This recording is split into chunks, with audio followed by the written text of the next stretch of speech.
Carlos. How you doing, buddy? Excellent, excellent. Thank you so much for doing this. I really appreciate it.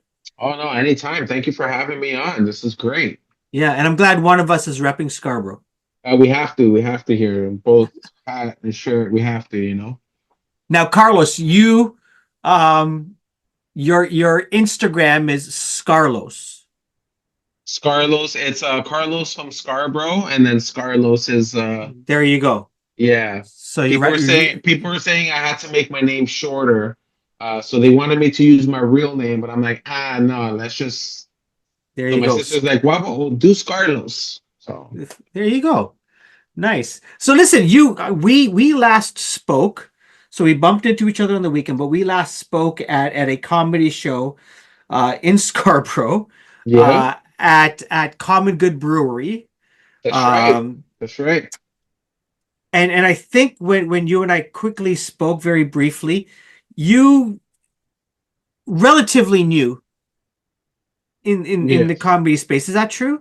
This is so I actually started before COVID. Probably Okay. I'm gonna say maybe 8, 9 years ago.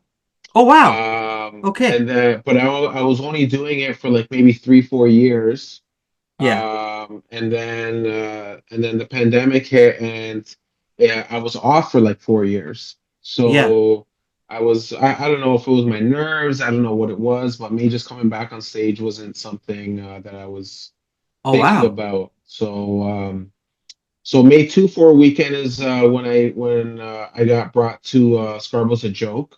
It was at Huddle Space, and my friend introduced me to Jesse, who does Scarborough Spots, who does the gear, Yeah. and Janice, and Janice just gave me 5 minutes on the spot. She's like, you want to do 5 minutes right now? And I haven't done it in 4 years. I was super nervous, and I'm like, can I think about it?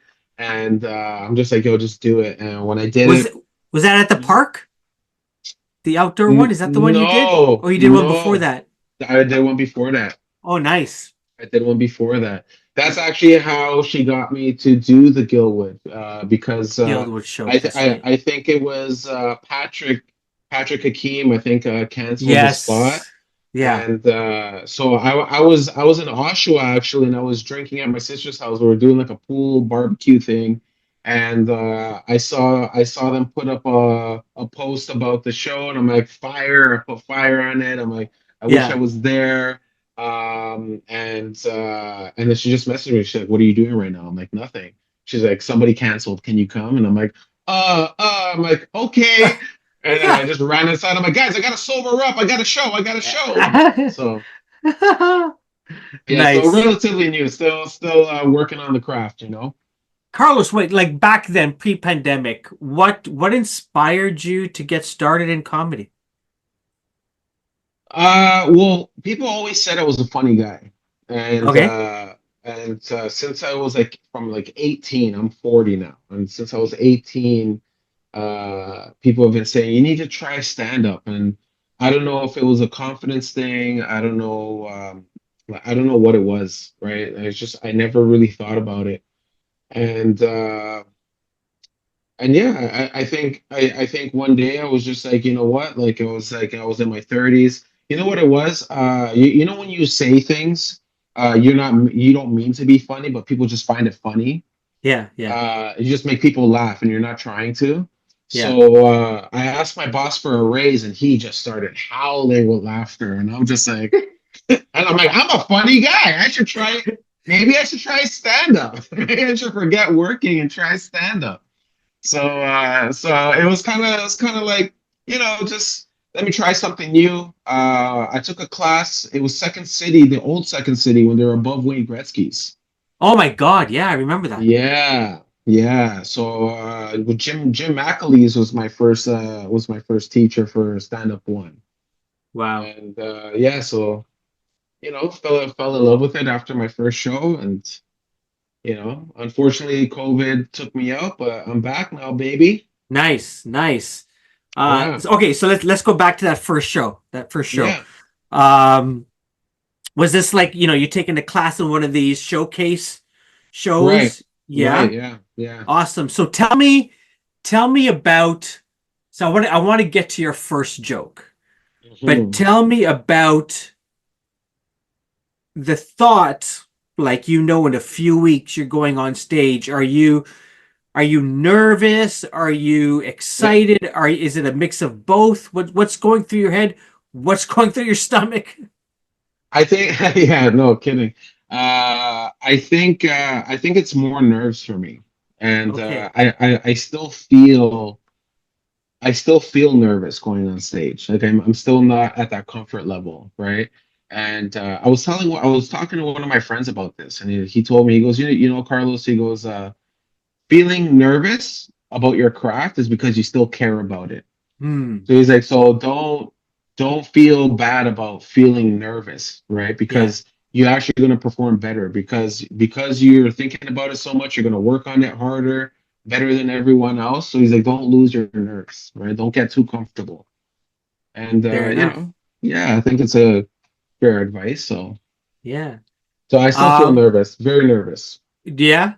Yeah, I get Hispanic attacks. That's Oh, they call this Yeah, they're called Hispanic attacks. Yeah, yeah, yeah. When Latinos get very for nervous you. and anxious, it's Hispanic Hispanic attacks. That's attacks. Nice, yeah, nice. yeah.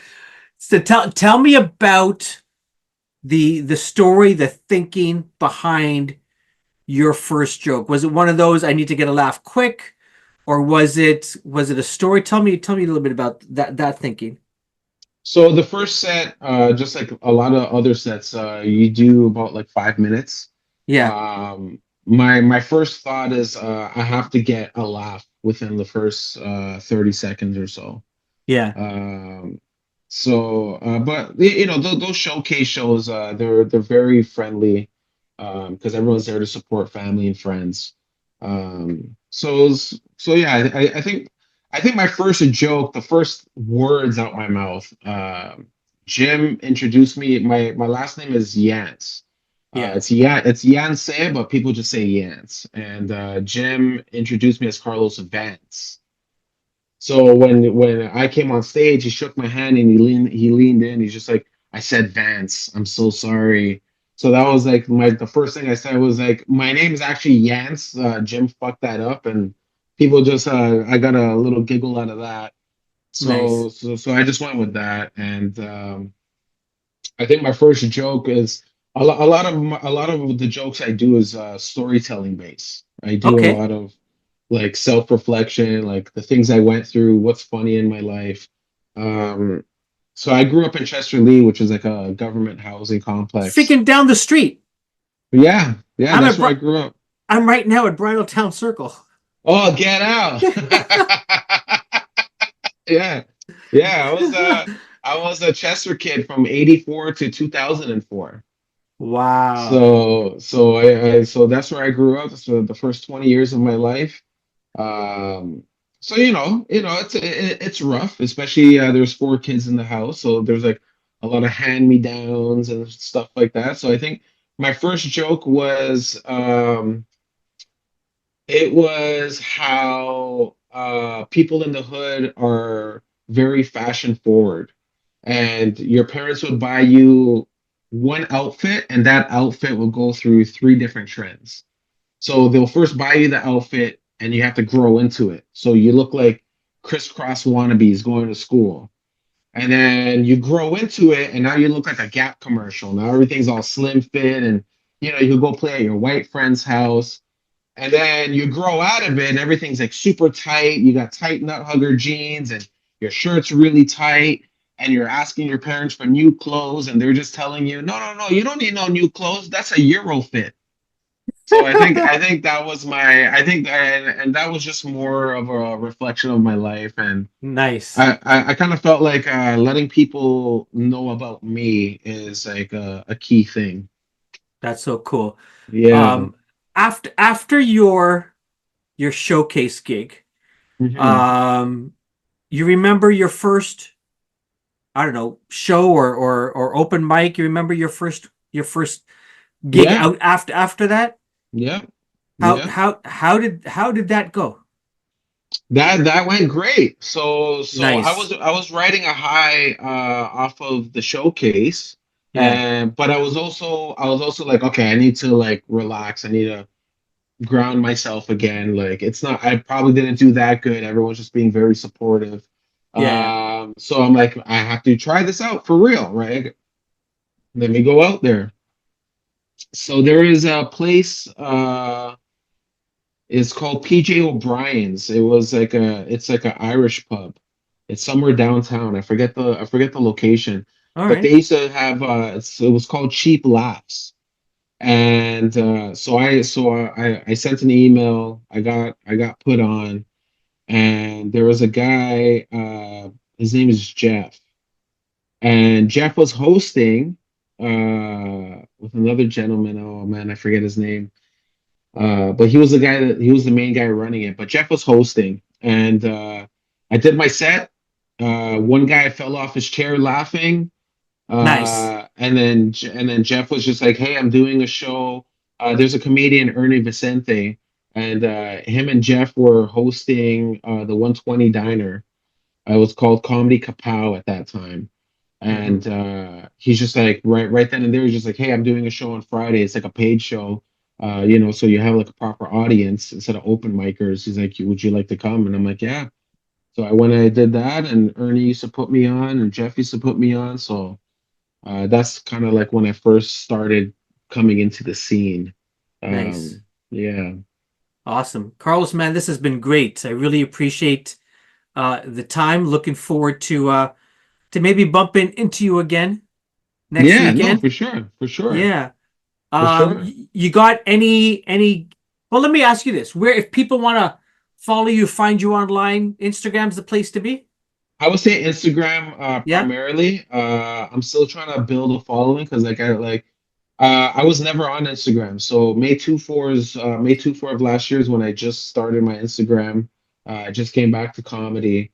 I just did a show last Thursday where the girls there asked me to headline for them. So Awesome.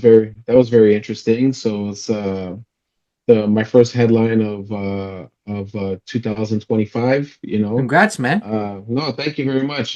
So I saw some elementary school friends I haven't seen in a while, which is funny because we all grew up in Chester Lee and around that area, some of us and some of us in. And my table looked like the beginning of a bad joke. It's like a white guy, a black guy, and a brown guy walk into a bar. And it was just like to me, it was just hilarious. I'm like, this is great, guys. Like I haven't seen them forever, so yeah. I mean, where to find me and things for me to do. It's still up in the air right now. I'm not really booked for any shows right now. Maybe some exposure with this podcast can help. Yeah, man. But I try to do some open mics. I try to get out there. I should be getting out there more because uh,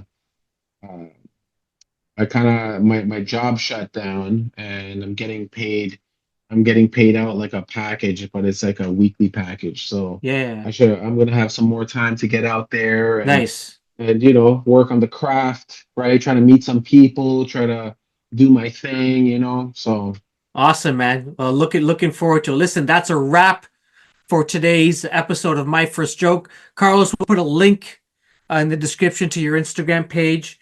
Get and help get some hits over there. But listen, a huge thank you to you. Really appreciate it. no, It's anytime, anytime. Carlos Yance, not Carlos Vance. Carlos from Scarborough. Thanks for sharing your story, buddy. That's Appreciate it. the laughs. And listen, hey, if you enjoyed today's episode, don't forget to subscribe, leave a review, and share it with your comedy loving friends. Until next time, remember. When life hands you lemonades, get some tequila.